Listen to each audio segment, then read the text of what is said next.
Okay, so let's talk about living authentically and how you show up in your relationships.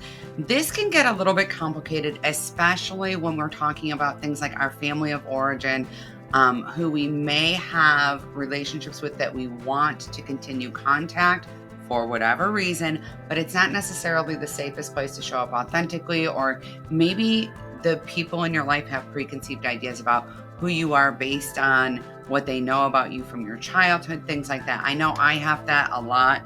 And I talk to a lot of people all the time who are like, no matter what I do, I'm 50 years old. My family still sees me as the rebellious teenager. They will not accept otherwise, right? Or this is not really the safest thing because in my family, everyone's supposed to do blank and I do this instead. And it is really met very harshly. So today I want to talk about that. And in addition to that, there are other places in our lives where we show up and we bring our authentic selves, but we're not necessarily going to be like, here it all is. And so today I kind of wanted to get into how we navigate that, how we can think about that so that we don't feel consistently pressured to show up in a certain way. And also so that we don't feel like we're betraying ourselves when we make wise choices, really, about how we show up in different circumstances. This does not mean that we are abandoning who we are, that we're presenting differently than who we are.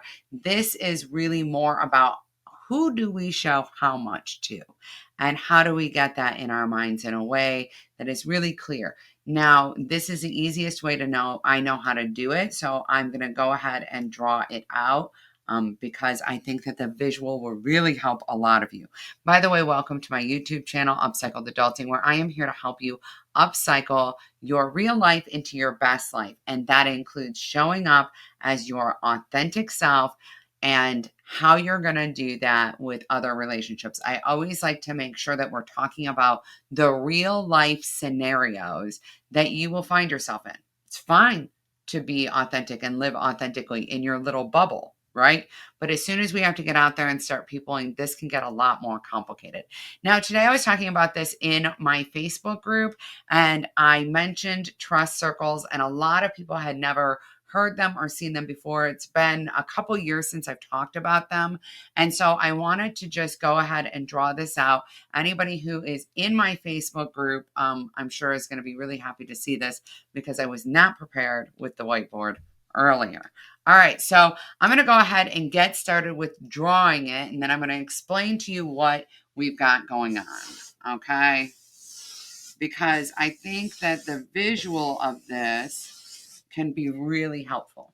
All right, there we go. Now you can make 15,000 layers here, just so you know. But I'm just going to start with this because it's nice and simple and it's really easy to designate these things and to help you really see what we're talking about. This right here is you. You are in the middle. That is your most authentic self. This is 100% you, 100% of the time.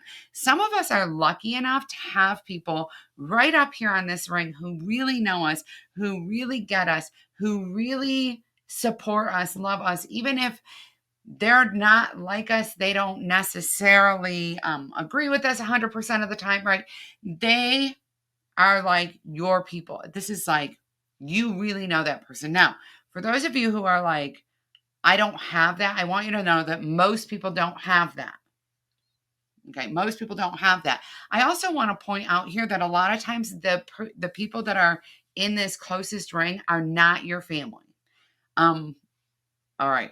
Sometimes they are. Maybe that's your life. But for most people, it's not your family. And a lot of people, because of movies and pop culture and other things that they've seen, they think it's supposed to be their family, right? Especially your mom. Like a lot of people are like, my mom should be right here. Like my mom should be there. I understand what you're saying, and optimally, yes, that would be the case. And I always make every effort to be in that space for my kids. But sometimes moms can't, okay, for a whole lot of reasons. Some of those reasons might be that they still see you as the person that you were when you were little. Sometimes it's because, now for those of you who are doing this, this might make you rethink this. It's because your moms perceive you as a mini me. like a younger version of themselves. Sometimes it's because of their own expectations or their own perceptions of what you should be or their dreams of who they thought you would be, things like that. It's very hard to have to be open enough to really hold in that space for your children, right? Who, when they were 6 months old, you imagined that this would happen. Before you had them, you imagined this for their lives. It's hard to let go of all of those things you imagined and to actually be in this space where you're like, whoever you are, even if it's all different than I imagined, I'm going to be in this space with you. Okay. And I'm not going to change it, fix it, etc. All right. So at any rate, that is one thing to know. Then as you go out, these various rings are trust rings. Okay. So on your outermost ring, which is probably not your third ring, you would have like strangers. Then you would have like acquaintances, people you know, maybe people from work. And as you go closer and closer and closer, you have authentic you. Okay. Now, authentic you exists on all these layers. It does exist on all these layers. But so authentic you, for example, I know authentic me, I'm very big hearted and kind hearted. It is actually very authentically a part of who I am as a human being that I am consistently friendly and kind to strangers. Okay. For example, if I go to the grocery store, I genuinely care if the cashier is having a good day. That's an authentic part of who I am. And I show that authentic part of myself even to strangers, right? So this would be, you can show that authentic part of yourself to everyone, okay? Including the people who are furthest out on your trust circle. Okay. So if I will show this to a stranger, please understand this. If I will show this to a stranger, I will also show it to the person here. I will show it to the person here. I will show it to the person here. I will show it to the person here. This is actually going to potentially make trust circles click in your mind in a way that you were really surprised by. So I will, because that's a part of who I am. I don't have to hide that part of who I am. Okay. We're not talking about I trust all these people with the same thing I trust a stranger with. Here's part of why I say that. I might tell a stranger something that I would not tell my mom or even one of my kids. My kids are all adults, but if I'm having a particularly hard day, for example, and I'm in the store and I get talking with the cashier and the cashier is like, so, how have you been? By the way, now I know a lot of the cashiers, or the cashier is like, oh my gosh, I'm having a really hard day because I had a really big fight with my husband this morning about blank, right? About our toddler and their sleeping routines. I might say to the stranger, oh my gosh, you know what? I've had that fight with my husband too. I completely understand. I can relate to what you're going through. This is something that's helped me, or I just want you to know you're not alone, or whatever it is. Okay. My children are in more inner rings than strangers are, clearly. But I'm not telling my children that I used to have arguments with my husband about their sleep routines. I'm not going to put them in that situation because it's not appropriate. Okay. That's not what that means. What this means is part of who I authentically am is kind. Okay. I'm just generally kind. Now, that doesn't mean I am a pushover. That doesn't mean you can be mean to me, but I'm always going to lead with kindness. That's authentically who I am. I lead with kindness with my partner, with my kids, with my family. I lead with kindness in every way. Okay. If I come into contact with someone that I cannot lead with kindness in that relationship, it's very unlikely that I'm going to continue having contact with that person, because this is a part of who I am that is so out there. And so this has to be who I am at the base level. I'm a kind person. If I can't show that, I have completely betrayed myself. Because of that, it's unlikely this would be a part of myself that I'm not going to strip away so I can have contact with somebody. It's just not going to happen. But also, because of this, I want to make sure that we're all clear. What this means to me to be kind has also taken on a shape of, as you get closer and closer to me, this kindness is also by extension, meaning not just to you in your face, but I don't like to gossip. I don't like to, there's a lot of things that I don't like to engage in because kindness is a part of who I am. And it feels, as I get into these inner circles, it feels like I'm betraying myself to listen to someone talk really nasty about somebody else, right? That's not a thing I want to really engage in.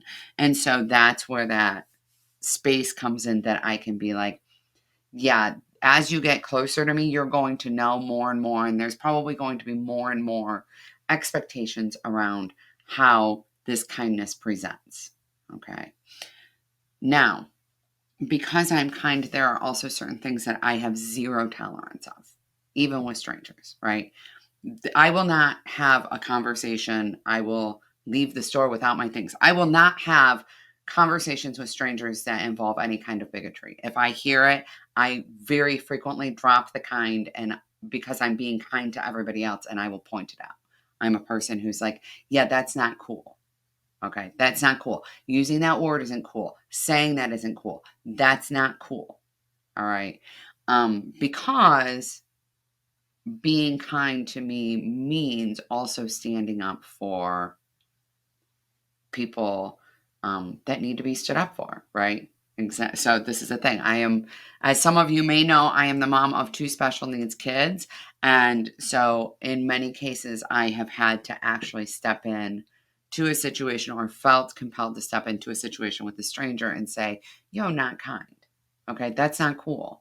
Like it's not cool to go after a mom about her kid having a meltdown in the store and call her a bad mom, okay? Because we don't know, right? We don't know. I've been that mom. I have a kid with autism. It's not cool, all right? And so out of kindness in that situation, I would be like, yeah, like let's all be kind, all right? So understanding that whatever you're showing to a stranger in your authenticity, you should be able to show to your inner circles too, matters. All right. Now, there's a space right in here, okay, where there are authentic things about me that people who don't know me really well don't know. It's not because I'm presenting a fake version of myself, it's because they don't know me that well. And I don't necessarily I don't let everyone move through these circles, and neither should you. As I develop more and more trust with somebody, I will move them into these circles, into these various spaces. And the closer in that they get to the core of authentic me, the more they're going to know authentic me. Now, some people don't get to move in. Some people never get to see who I really am, either because of their choice, because of my choice. Maybe they're just not my cup of tea. Okay. Some people stay out here. Some people stay out here. Okay. If you are in a family situation, let's say for a holiday, you may have siblings who are here, a parent who's here, and another sibling who's right in there with you. That's okay. Just because somebody occupies a space in your life doesn't mean that they automatically get, meaning they have a title, doesn't mean that they automatically get that same space, right? Somebody can't say to you, oh, this sibling is here, so I should be here too because I'm also your sibling. That is not how that works. Okay. When we're in a big group environment, a lot of times what we do is we show the common denominator, right? So, whatever, if we're in a group environment with all people that we know, some of the people are here, some are here, some are here, some are here, some are there. Okay. Then a lot of times what we do with our authenticity is we show up here, unless we're in a private conversation, because we don't know this person well enough to be here, okay, with them. We don't, and we're in a group, so they're going to see it, and we don't necessarily want that, all right? This part of me is incredibly vulnerable. This part of the authentic Cassie has healed from a lot of trauma. And this part of authentic Cassie doesn't need to be seen by person here, okay, who either has proven that they are going to be hostile, okay, or who is an unknown. Now, you have the opportunity to say, I don't do this. If the person is here because they're hostile, because I think that they will hurt me, they're not there. They're not even on here. Okay? I will go no contact with anybody who does that. Anybody who does that. That's fine. A lot of people do that. Listen, going no contact, if you have not watched it yet, you can go back and watch my video about going no contact and why to or not to go no contact. And I talk a lot about why I am not no contact. I have contact with everybody. I don't have any no contact people in my life. I talk about why that is. I talk about the ripple effect of that, of going no contact. And it is a big deal to choose to go no contact. All right. So people don't go no contact because they can't show some intricate thing about their authentic selves as much as it is people choose to go no contact because they have been hurt, because they feel unsafe, because even this is unsafe in some cases, right? As people go no contact and as people go through life. So really understanding where you're at and saying, look, yes, I live authentically. I do live authentically. And I'm not putting myself in a box for somebody and I'm not playing small for somebody, but you don't get to see every part of who I authentically am just because you happen to be in my presence. There are things about me that can be private, right? And I said this in when I talked about this last week in my live, I talked about this and I said, and I stick to it, okay? I have a body. I love my body. I'm happy with my body. I have embraced my body. I take really good care of it, but not everybody gets to see me in my birthday suit. Okay. Maybe you see me at the beach in a swimsuit. Maybe you don't. All right. Like this goes in layers. Like if you've ever met somebody who's a little self conscious about their body and they won't wear a swimsuit in public, but they'll wear a swimsuit with a t shirt in public and they'll wear a swimsuit with their family and their close friends. This is the type of thing that we're talking about. Except we're not talking about because of insecurity. We're not talking about because I'm not comfortable with who I am. We're talking about because you don't get to see all of it until I decide. I get to decide who I feel comfortable showing the parts of me that are more vulnerable, that are also part of my authentic self. The parts of me that are mine. And there are some things that I may never show anybody if I so choose. No one else has the right to demand your authentic self. This is part of where things get really complicated because when we talk about living authentically, there's this space of feeling like you could be called out for not living authentically enough, like you were faking it there. And people get really hung up in spaces like imposter syndrome and things like that. Here's the deal. No one else gets to tell you how much you have to reveal about yourself, how authentically you have to show up in any given situation. Nobody else gets to tell you that. You get to determine that on your own. Some people are very, very extroverted. They're very, very, they live in very safe and comfortable environments. Maybe they don't have the same degree of trauma. Maybe they have different supportive family functions than I do or than you do. Maybe that's your reality. And you can show up 100% authentic 100% of the time. Okay. You work for yourself. You work from home. You don't have anybody that you have to meet some kind of social expectation or parameter. None of that's going on in your life. Yay. So excited that that's your life. It's just not mine. And no one else gets to tell me I have to show up authentically in their presence. No one else gets to tell me that I have to show up 100% authentic 100% of the time because I'm going to be honest with you. That's not the reality of life. And I'm not betraying my authentic self when I don't do that. What I'm actually doing is I am guarding myself. I am being thoughtful and mindful and careful with myself. My authentic self, I said this in my last video, and I am telling you this is the truth. My authentic self is an absolute gift to behold. Okay. I am incredibly unique. Every one of us is. If we start to understand who I authentically am, is a gift to behold. Like, I am the only me. I am incredibly unique. I am the only person like me on the planet. Okay. And not everyone gets access. Not everyone gets access to all of it. Not everyone does, because not everyone has shown that they are deserving of the access. Not everyone has shown that they are trustworthy. Not everyone has shown that they can handle it. Not everyone has shown that they are comfortable with it. Some people just don't like it. Okay. And we don't make the determination as to how we show up authentically based on what the other person wants us to do.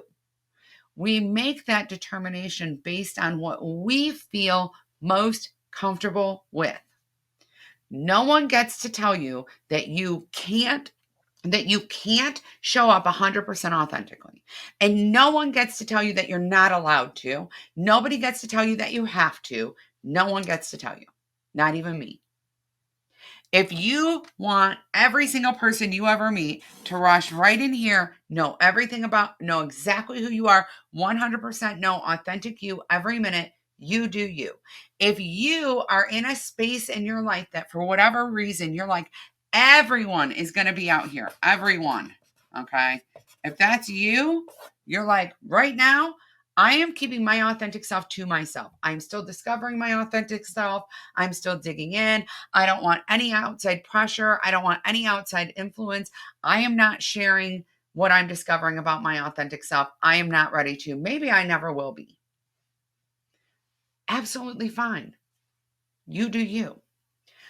Understand that in your relationships and in the world, in the real world, because we live in the real world, y'all. Okay. How much you show of you authentically is up to you. It's about what's right for you. It's about what's best for you. No one gets to judge that.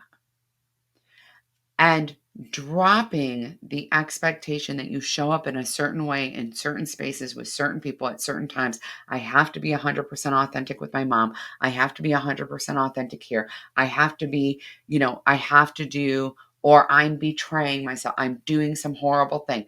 You're not. You decide. You get to define what betraying yourself looks like. For me, not being kind betrays me. To me. You don't have to agree with that, right? That's fine. You decide what that looks like. I will tell you that early on in this process, a lot of times your feelings or your anxiety or getting your sea legs about you and doing this will create feelings that maybe you have betrayed yourself or anxious thoughts about it. I want to remind you that feelings, okay, and even thoughts are not real. They're not necessarily real. So digging in and being mindful, again, going back to that space where you journal and you explore your thoughts and you get curious about it matters. One of the most important things in living authentically, as a overriding umbrella thing to be aware of, is creating curiosity about ourselves, creating curiosity about how we show up, creating curiosity about who we are, creating curiosity about what we need, why we miss it, where we're at.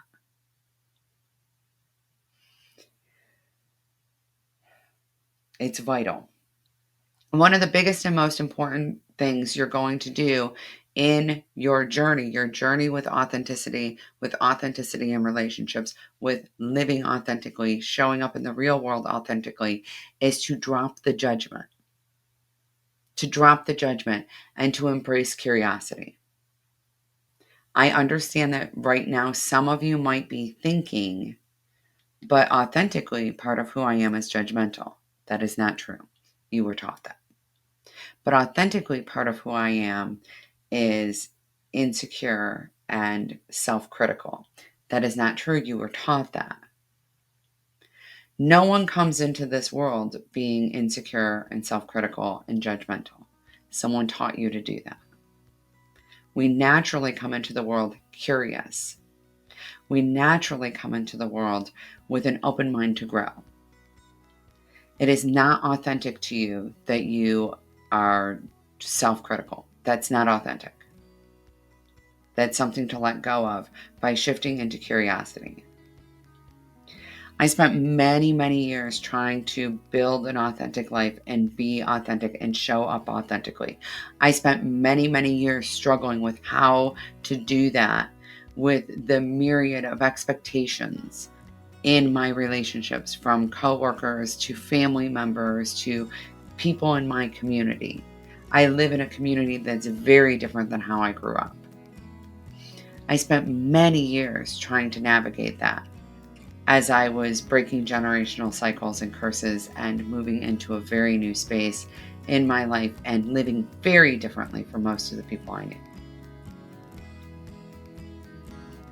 And I struggled because I thought it was all or nothing. I thought to live authentically, I had to show up 100% authentic 100% of the time. And in my curiosity pursuits, I've discovered it's a lot more complicated than that. It's not that simple.